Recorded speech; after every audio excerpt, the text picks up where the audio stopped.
Hello hi, ఈరోజు మనం cancer Sunshine గురించి మాట్లాడుతున్నాం. అండ్ నేను నిన్న ఆల్రెడీ క్యాన్సర్ గురించి ఒక వీడియో చేసిన తర్వాత I'm not actually satisfied with it because నిన్న I was being very positive about cancer అనమాట. అంటే క్యాన్సర్ గురించి అన్ని పాజిటివ్ విషయాలు చెప్పడానికి ట్రై చేశాను. I try to say that cancer is a very sensitive sign and I try to say that cancer is a very emotional sign. And ఎవరైనా సరే చాలా కష్టాల్లో ఉంటే చూసి చాలా జాలి పడతారు. ట్రూ, ఇవన్నీ నిజాలే. బట్ స్టిల్ వాటి గురించి ఓన్లీ ఆ పాజిటివ్ సైన్ మాత్రం చెప్తూ ఉంటే నాకు చాలా అన్సాటిస్ఫాక్టరీగా అనిపించింది అనమాట. When I started this channel I wanted to be very honest to you about astrology. I wanted to be very honest about each and every sign and each and every relationship. So అన్నిటి గురించి అంత ఆనెస్ట్గా మాట్లాడదాం అనుకున్న తర్వాత మళ్ళీ ఒక పాజిటివ్గా ఏదో లైక్స్ కోసం పాజిటివ్గా మాట్లాడుతుండడం నాకు చాలా అది కరెక్ట్ అనిపించలేదు. సో టుడే ఆ వీడియోని అలా పక్కన పెట్టిన తర్వాత ఈరోజు మళ్ళీ కొత్త వీడియో, ఓకే, క్యాన్సర్ గురించి మాట్లాడదాం, చాలా ఆనెస్ట్గా మాట్లాడదాం. So first of all technical details అంటే cancer is water sign and cancer is feminine sign and cancer is cardinal sign and cancer is ruled by moon and cancer symbol crab అంటే సముద్రపు తీరాన పీతలు ఉంటాయి కదా, అదే క్యాన్సర్ సింబల్. సో సింబల్స్ నుంచి మనం చాలా బాగా అర్థం చేసుకోవచ్చండి each and every zodiac sign. So that is cancer and technical details. ఇప్పుడు ప్రాక్టికల్ డీటెయిల్స్ జరుగుతాం. ప్రాక్టికల్ డీటెయిల్స్లోకి వచ్చేసరికి మెయిన్ ప్రాబ్లం ఏమొస్తుందంటే cancer is one of the more misunderstood signs. Okay, like ఈజీగా అర్థం చేసుకునే సైన్ కాదు ఇది. లైక్ వాటర్ సైన్స్ అన్నీ కొంచెం మిస్అండర్స్టాండ్ చేసుకోవడానికి ఎక్కువగా ఆస్కారం ఉండే సైన్సే, అపార్థం చేసుకుంటారన్నమాట ఈ సైన్స్ గురించి. సో ఇలాంటి సైన్ గురించి డీల్ చేస్తున్నప్పుడు నాకు ఐ ఫెల్ట్ దాట్ దీనికి నేను న్యాయం చేయగలనా, అంటే సరిగ్గా ఈ సైన్ గురించి నేను సరిగ్గా చెప్పగలనా లేదా అనేది నాకు చాలా డౌట్ వచ్చిందనమాట. అందువల్ల ఇన్ని రోజులు చేశాను నేను వీడియో. చాలా రోజుల వరకు నేను క్యాన్సర్ సైన్ గురించి అప్లోడ్ చేయలేదు video. I was trying to find the correct details where I can tell honestly about cancer sign and still ఈ సైన్ గురించి అపార్థం చేసుకోకుండా ఉండేలా చేయడం నా గోల్ అనమాట. సో ఫస్ట్ ఆఫ్ ఆల్ ఈ సైన్ మీరు ఒకవేళ క్యాన్సర్ని కర్కాటకం అని కూడా అంటారండి. అండ్ ఒకవేళ మీ మదర్ కానీ మీ పెద్దవాళ్ళు ఎవరైనా సరే మీ రాశి కర్కాటక రాశి అని ఒకవేళ చెప్తే దానికి దీనికి సంబంధం లేదు. We're not talking about Vedic astrology, we're talking about western astrology. So western ఆస్ట్రాలజీలో బేసిక్గా సన్ సైన్స్ అనేవి జూన్ 23 నుంచి జూలై 22, ఓకే, ఈ సమయంలో ఈ మధ్యలో పుట్టిన వాళ్ళందరూ క్యాన్సర్ సన్ సైన్కి సంబంధించిన వాళ్ళు అనమాట. సో వాళ్ళ గురించి మనం మెయిన్గా మాట్లాడుకుంటున్నాం. సో దీంట్లో మూన్ సైన్ అని కూడా ఉంటాయి, అసెండెంట్ అని కూడా ఉంటుంది. మూన్ సైన్ క్యాన్సర్ ఉంటే మూన్ సైన్ అంటే మన కోరిక, అసెండెంట్ అంటే మనం బయటికి ఎలా కనిపిస్తాం అనేది. సో వాటి గురించి మళ్ళీ మనం వేరేగా డిస్కస్ చేద్దాం. సో ఫస్ట్ ఆఫ్ ఆల్ మనం బేసిక్గా జోడియాక్ సైన్ క్యాన్సర్ గురించి మనం మెయిన్గా మాట్లాడుకుంటున్నాం. సో దానికి ఒక ఎగ్జాంపుల్గా సన్ సైన్ని తీసుకుంటున్నాం. ఓకే, సో సన్ సైన్ అనేది మన ability. Okay, so moon sign ascendant కూడా మనని ఇన్ఫ్లుయెన్స్ చేస్తాయి. వాటి గురించి మనం ఖచ్చితంగా మాట్లాడదాం. ఫస్ట్ బేసిక్గా అన్ని సైన్స్ గురించి ఒక్కొక్కటి అర్థం చేసుకుంటూ వెళ్దాం, ఓకేనా. So cancer this is one of the more complex and misunderstood sign. Okay, this is one of the more complex and misunderstood signs because అది ఎందుకో నేను మీకు చెప్తాను. Okay, so first of all ఈ సైన్ గురించి నేను చెప్తున్నప్పుడు పెద్ద వీడియో చేస్తే చాలా ప్రాబ్లమేటిక్, ఎందుకంటే పెద్ద వీడియోస్ చేయడానికి పెద్ద ఎవరు ఇంట్రెస్ట్ చూపించరు. సో షార్ట్ వీడియోలో చెప్పాలంటే like due to the short length of the video I was afraid that the preciseness will make me give you a wrong notion about this sign. That is not what I wanted to do. I wanted to be short. Okay, I wanted to make it short but still convey the information correctly. Okay, so అంత క్లియర్గా మీకు ఒక information cancer గురించి ఇవ్వాలి అంటే I wanted to get to that one bullet point. Okay, ఒక particular పాయింట్ని నేను ఫైండ్ చేద్దాం అనుకున్నాను, ఎందుకంటే ఆ పాయింట్ని అర్థం చేసుకుని క్యాన్సర్ సైన్ గురించి మనకు మొత్తం అర్థమైపోవాలన్నమాట. అలాంటి పాయింట్ ఎక్కడుంది అంటే ఒక సైన్, ఒక జోడియాక్ సైన్ మొత్తం గురించి అర్థం చేసుకోవాలి అంటే it should be very very clear అన్నమాట. It should be a special bullet point. Okay, అలాంటి బుల్లెట్ పాయింట్ గురించి నేను వెతుకుతుంటే నాకు ఒకటి కాదు రెండు దొరికాయి. ఓకే, రెండు ఏంటంటే ఒకటి ప్రొటెక్టివ్ హోమ్ ఎన్విరాన్మెంట్. ఓకే, అది ఒక పాయింట్, ఒక విషయం. అండ్ ఇంకొకటి emotionally connected protective close people అన్నమాట. ఓకే, ఈ రెండు క్యాన్సర్ సైన్ పీపుల్ని టోటల్లీ మోటివేట్ చేస్తాయి. ఈ రెండు క్యాన్సర్ సైన్ పీపుల్ని టోటల్లీ ఇన్ఫ్లుయెన్స్ చేస్తాయి అన్నమాట. ఈ రెండింటిని మేనేజ్ చేసుకోవడమే వాళ్ళ హోల్ లైఫ్ గోల్ అనమాట. ఇది అంత ఇంపార్టెంట్ కాదని మిగతా సైన్స్ వాళ్ళు అనుకోవచ్చు, but it is extremely important for them. In fact cancer sign people believe that this is the most important thing in the whole world. to anybody, and whoever doesn't understand that is a fool, is what cancer sign people believe. Okay, and they may be right also, because ఒకళ్ళు మనకి మనుషులంటూ లేకపోతే మన పరిస్థితి ఏంటి? So అలాగా people ఎక్కడికి చెల్లా చెదరైపోకుండా నా వాళ్ళు ఎవరనేది ఉంటారో వాళ్ళని ఒక దగ్గర పెట్టేసుకోవడానికి దూరంగా వెళ్ళిపోకుండా, ఏ మనిషిని దూరంగా వెళ్ళిపోకుండా అందరినీ దగ్గర ఉంచేలా చేయడం అనేది క్యాన్సర్ యొక్క స్పెషల్ ఎబిలిటీ. ఓకే, వాళ్ళు చేస్తారు. ఇన్ఫ్యాక్ట్ చాలా గ్రూప్స్ కలిసి ఉన్నాయి అంటే క్యాన్సర్ సన్సైన్ వాళ్ళు ఆ గ్రూప్లో ఉండి ఎవరు దూరం వెళ్ళిపోకుండా చేస్తున్నారు అనమాట. అలాంటి గ్రూప్, అలాంటి సన్సైన్ ఇది బేసిక్గా. సో ఇంకా ఓకే ఫైన్, ఇక్కడ ఒక ట్విస్ట్ ఉంది. Okay, so protective home environment and emotionally connected protective people, ఒక ప్రొటెక్టివ్ క్లోజ్ పీపుల్, వీళ్ళిద్దరిని మెయింటైన్ చేయడమే పెద్ద విషయం.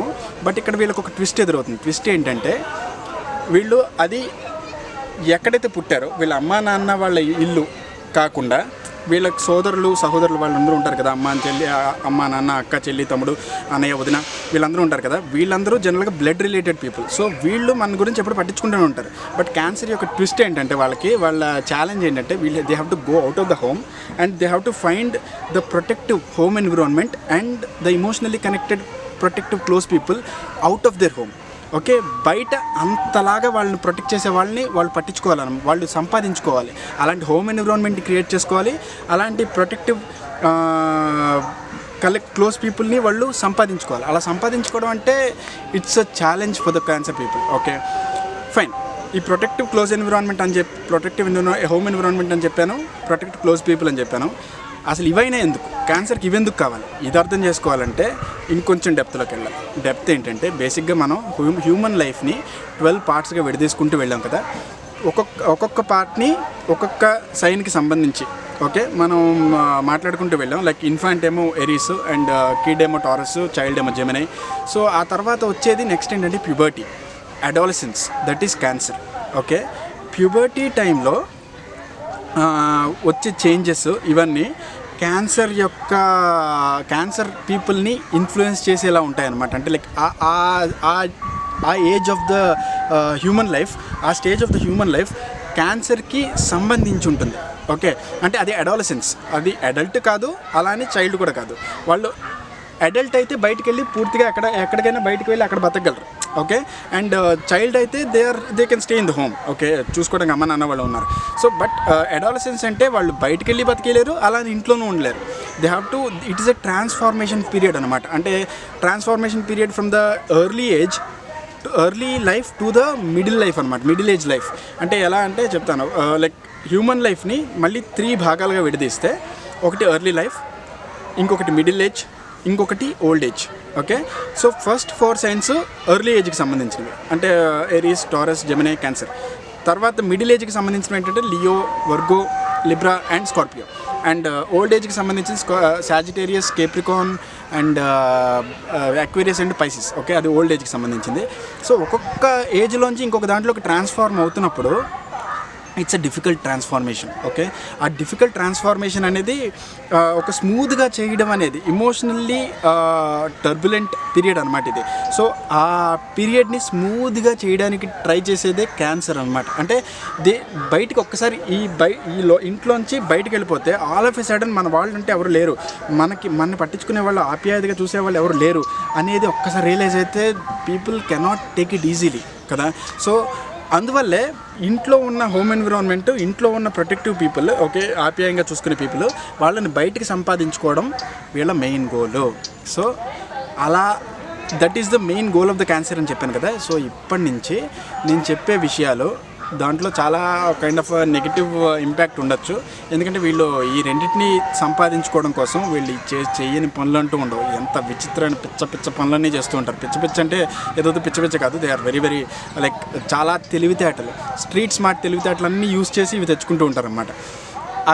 వాటి గురించి నేను చెప్పే ముందు మీరు వీళ్ళని అపార్థం చేసుకోకుండా ఉండడం కోసం నేను మీకు ఒక లైక్ 3 ఎగ్జాంపుల్స్ ఇస్తాను. ఓకే, ఈ 3 ఎగ్జాంపుల్స్ అంటే people who are born in cancer sun sign. Okay, one of them is not people because actually ఏకంగా దేవుడు అనమాట. ఓకే, సో ఒకరు మహేంద్ర సింగ్ ధోని, జూలై 7th పుట్టారు ఇతను. అండ్ అనదర్ ఈజ్ మన ఎక్స్ చీఫ్ మినిస్టర్ దివంగత ముఖ్యమంత్రి వైఎస్ రాజశేఖర రెడ్డి గారు. అతను జూలై 8న పుట్టారు. అండ్ దెన్ ఇంకొకరు పురాణాల ప్రకారం శ్రీకృష్ణుడు కూడా క్యాన్సర్ సన్సైన్లో పుట్టారు అనేది చెప్తారన్నమాట. అంటే జూలై 14న పుట్టారని ఏదో వెబ్సైట్లో చూశాను. యాక్చువల్లీ ఒకవేళ నాకు ఆ డౌట్ ఎందుకు వచ్చిందంటే, ఫస్ట్ ఆఫ్ ఆల్ శ్రీకృష్ణుడి విధానాలన్నీ చూస్తే నాకు క్యాన్సర్ సైన్కి సంబంధించిన విధానాలుగా ఉన్నాయన్నమాట వాళ్ళు అతను చేసిన పనులన్నీ. సో అందువల్ల నాకు అది డౌట్ వచ్చి నేను వెతికితే అది క్యాన్సర్ సైన్ అని కన్ఫర్మ్ అయింది. Okay fine. సో ఇప్పుడు మనం క్యాన్సర్ సైన్ గురించి మాట్లాడుకుంటే ఫస్ట్ అండ్ ఫార్మోస్ట్ డైరెక్ట్గా ఫ్రాంక్గా మాట్లాడుకుందాం. These are very very cunning people. వాళ్ళు చాలా కన్నింగ్ పీపుల్. ఏ పనిని డైరెక్ట్గా చేయరు, అన్నీ ఇండైరెక్ట్గానే చేస్తారన్నమాట. వాళ్ళకి కావాల్సిన పనిని ఏది అవతల వాళ్ళ చేత పనులు చేయించుకుంటారు, బట్ ఏది నాకు ఇది కావాలి అని డైరెక్ట్గా చెప్పి చేయించుకోరు. దానికి ఎప్పుడు వంకర వేలో వెళ్ళే చేస్తారన్నమాట. అంటే క్యాన్సర్కి సింబల్ క్రాబ్ అని చెప్పాను కదా, పీత ఎప్పుడైనా మీరు గమనిస్తే అది స్ట్రైట్గా మూవ్ అవ్వగలదు, కానీ స్ట్రైట్గా మూవ్ అవ్వదు. అది ఏం చేస్తుందంటే పక్కకి మూవ్ అవుతుంది అనమాట. ఎందుకంటే దాని ఎబిలిటీ ఏదనమాట. అవతల పర్సన్కి దీని ఇంటెన్షన్ ఏంటో దీనికి అవతల వాళ్ళకి అర్థం కాకూడదు. సో అర్థం కాకుండా చేయడం కోసం నాకు అది అక్కర్లేదు అన్నట్టుగా ఇలా వెళ్తుంది అలా వెళ్తుంది, ఏదో నాకు అక్కర్లేదు, నేనేం పట్టించుకోవట్లేదు, నేను అటు ఇటు తిరుగుతూనే ఉంటుంది, ఒక్కసారి వస్తుంది అన్నమాట ముందుకి.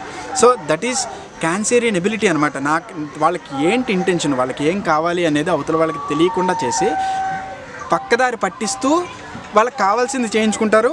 వాళ్ళకి కావాల్సింది తెచ్చుకునేటప్పుడు నాకు అది అక్కర్లేదు అని చెప్తూ ఆల్ ఆఫ్ ఎ సడన్ అక్కడికి వెళ్ళి అది తెచ్చుకుంటారు.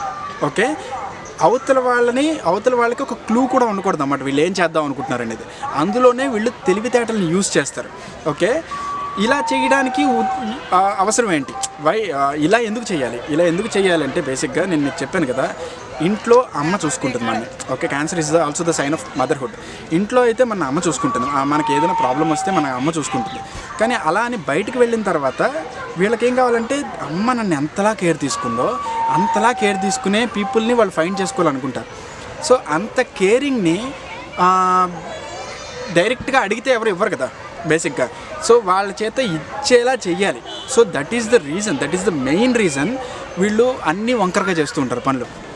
ఓకే, సో ఇంట్లో అయితే వాళ్ళ అమ్మ వాళ్ళని ఎంతలాగా కేర్ తీసుకుంటుందో, వాళ్ళు బయటకు వెళ్ళిన తర్వాత కూడా అంతే కేర్ తీసుకునేలాగా వాళ్ళు ఫ్రెండ్స్ని సంపాదించుకుంటారు అన్నమాట. అంటే అంత ఆప్యాయతని సంపాదించుకుంటారు. అమ్మ ఎంత కేరింగ్గా తీసుకుంటుందని మనకి ఏదైనా ప్రాబ్లం వస్తే, చిన్న ప్రాబ్లం వచ్చినా సరే మనకి చిన్న దెబ్బ తగిలినా తనకి దెబ్బ తగిలినట్టు ఫీల్ అవుతుంది. ఓకే, మనకి ఏదైనా ప్రాబ్లం వచ్చినా తనకి ప్రాబ్లం వచ్చినట్టుగా ఫీల్ అవుతుంది. మనం హ్యాపీ ఫీల్ అయిపోతే తన హ్యాపీ ఫీల్ అయిపోతుంది. సో అంత ఆప్యాయతని వదిలి బయటకు వెళ్ళాలంటే ఎంత బాధగా ఉంటుంది. It's a transformation period, I already told you. So బయటకు వెళ్ళిన తర్వాత అంత ఆప్యాయతని బయట ఫ్రెండ్స్ దగ్గర నుంచి సంపాదించుకోవడానికి ట్రై చేస్తారు. Okay, they desperate for it. ఎంత డెస్పరేట్ అంటే వాళ్ళ ఫ్రెండ్స్ని వాళ్ళ ఫ్రెండ్స్గా వీళ్ళు ట్రీట్ చేయరు, వాళ్ళు బంధువులుగా ట్రీట్ చేస్తారన్నమాట. బయటికి చెప్పరు, వీళ్ళు నా ఫ్రెండ్ అని అంటారు, బట్ లోపల ఓకే వీళ్ళ అన్నయ్య, నాకు ఏదైనా ప్రాబ్లం వస్తే వీడి దగ్గరికి వెళ్ళొచ్చు, నేను నా తమ్ముడు, ఓకే నాకు ఏదైనా పని కావాల్సి వీడి దగ్గర చేయించుకోవచ్చు, నా అక్క చెల్లి, అండ్ తనంటే నాకు చాలా ఇష్టం, ఐ లవ్ హర్ అని, అండ్ ఓకే తన మావయ్య, తన బాబాయ్, అంటే ఇలాగా రిలేషన్షిప్స్ ఫామ్ చేసుకుంటారు అన్నమాట ప్రతి ఒక్కరితో. బయటికి ఫ్రెండ్స్గానే ఉంటారు, but they actually consider them as their relatives. అంటే బ్లడ్ రిలేటివ్స్ అయితే ఎంతలాగా వాళ్ళని కేరింగ్గా చూసుకుంటారో ఆప్యాయంగా, అంత ఆప్యాయంగా చూసుకునే ఫ్రెండ్స్ని వాళ్ళు బయట ప్రిపేర్ చేసుకోవడానికి బయట సంపాదించుకోవడానికి ట్రై చేస్తారు. అండ్ ఇందాక లవ్ అఫేర్ అని చెప్పాను కదా, అంటే ఆ అమ్మాయి అంటే నాకు చాలా ఇష్టం, నేను తను లవ్ చేస్తున్నాను అని. లవ్ అఫేర్ అనేది క్యాన్సర్ విషయంలో చాలా పెద్ద విషయం అన్నమాట. అంత కాదు, చాలా డీప్, చాలా హార్ట్కి టచ్ అయ్యే విషయం అన్నమాట. ఎంతలా అంటే వాళ్ళ చిన్న విషయంగా అస్సలు ట్రీట్ చేయరు. ఓకే, తను ఒక క్యాన్సరియన్ ఏదైనా అమ్మాయిని లవ్ చేస్తే వాళ్ళు వచ్చి ఆ క్యాన్సరియన్ వచ్చి వాడి ఫ్రెండ్స్కి అందరికీ క్లోజ్ ఫ్రెండ్స్కి చెప్పుకుంటాడు అన్నమాట, నాకు అమ్మాయి అంటే చాలా ఇష్టం రా, చాలా లవ్ చేస్తాను. ఎంతలాగా ఎమోషన్ ఇండ్యూస్ చేస్తాయంటే, వీడికి అమ్మాయితో ఏదైనా ప్రాబ్లం వచ్చి ఆ ప్రాబ్లం వల్ల వీడు చాలా బాధపడుతుంటే ఆ బాధను వాళ్ళు కూడా అంతే బాధపడాలన్నమాట. అంటే ఇంట్లో అమ్మాయితో ఎలా బాధపడుతుంది, అయ్యో నా కొడుకు ఇంత ప్రాబ్లం వచ్చిందా, అంత బాధపడాలన్నమాట వీళ్ళ ఫ్రెండ్స్ కూడా. సో ఆ అమ్మాయితో చక్కగా బయటికి వెళ్ళి ఎంజాయ్ చేశాడంటే ఆ విషయాన్ని షేర్ చేసుకున్నప్పుడు వాళ్ళు అంతే హ్యాపీ ఫీల్ అవ్వాలన్నమాట. అదే మనవాడు ఎంత హ్యాపీగా ఉన్నాడు కదా అని. ఒకవేళ కొన్నిసార్లు వీడు నాకేం బాధ లేదురా, నేను అంత బాధపడలేదురా, నేను ఏదో లైట్గానే తీసుకుంటున్నాను అని చెప్పినప్పుడు వాళ్ళు ఎలా అనాలంటే అరే నువ్వు బయటికి నవ్వుతున్నా సరే నువ్వు లోపల బాధపడుతున్నావు, ఆ విషయం నాకు తెలుసు, నీ బాధ నేను అర్థం చేసుకోగలరా అని అనాలి. అంటే అంతలాగా ఇమోషనల్లీ సింక్ అయిపోవాలన్నమాట వాళ్ళు. So that is the amount of relationship they try to క్యాన్సరియన్స్ try to develop with their friends అనమాట. ఆ రిలేషన్షిప్ని డైరెక్ట్గా నాతో అంతలా ఆప్యాయంగా ఉండండి అంటే రాదు కదా. అందుకోసమే వాళ్ళు ఏం చేస్తారంటే ఆ ఆప్యాయతని ఒక సైడ్ రూట్లో అన్నమాట. అంటే లైక్ క్రాబ్ చెప్పాను కదా, క్రాబ్ ఏం చేస్తుంది, డైరెక్ట్గా వెళ్ళదు, ఇలాగ వంకరగా వెళ్తుంది. అంటే పక్కకు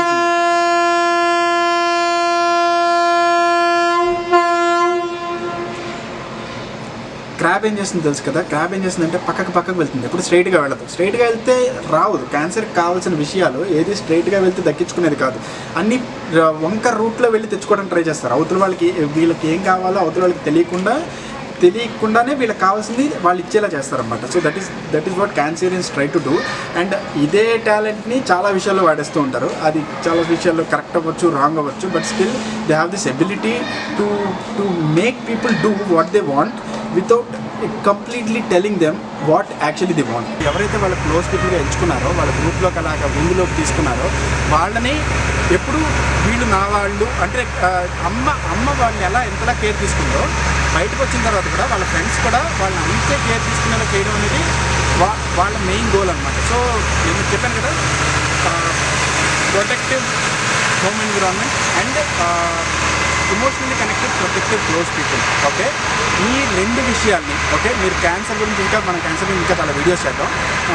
ఇంకా వీడియోస్ అంటే నేను ఈ జోడియాక్ సైన్స్ ఒక్కదాని గురించి నేను మాట్లాడి చూడుకోను. ఇంకా ఒక్కొక్క జోడియాక్ సైన్ ఇంకా వేరే జోడియాక్ సైన్స్తో రిలేషన్షిప్లో ఎలా ఉంటుందనేది అది కూడా చెప్తాను. సో అవి చెప్తున్నప్పుడు ఇంకా క్యాన్సర్ గురించి ఇంకా చాలా విషయాలు మాట్లాడుకున్నాం. సో లైక్ ప్రస్తుతానికి మేము ఇంకా క్యాన్సర్ గురించి అర్థం చేసుకోవడానికి protective home environment and emotionally connected protective close people, ఈ రెండు మన ఇంట్లో కాకుండా బయటకు వెళ్ళి సంపాదించుకోవాల్సి వస్తే ఆ పర్సన్ ఎలా బిహేవ్ చేస్తాడు అనేది మీరు ఇంకా క్షుణ్ణంగా డెప్త్లోకి వెళ్ళి అర్థం చేసుకుంటే మీకు క్యాన్సర్ గురించి ఇంకా చాలా విషయాలు అర్థమవుతాయి. ఓకే, అండ్ మనం నెక్స్ట్ లియో గురించి మాట్లాడదాం. లియో గురించి మాట్లాడుతున్నప్పుడు అగైన్ మనం కలుద్దాం. Okay, take care, bye.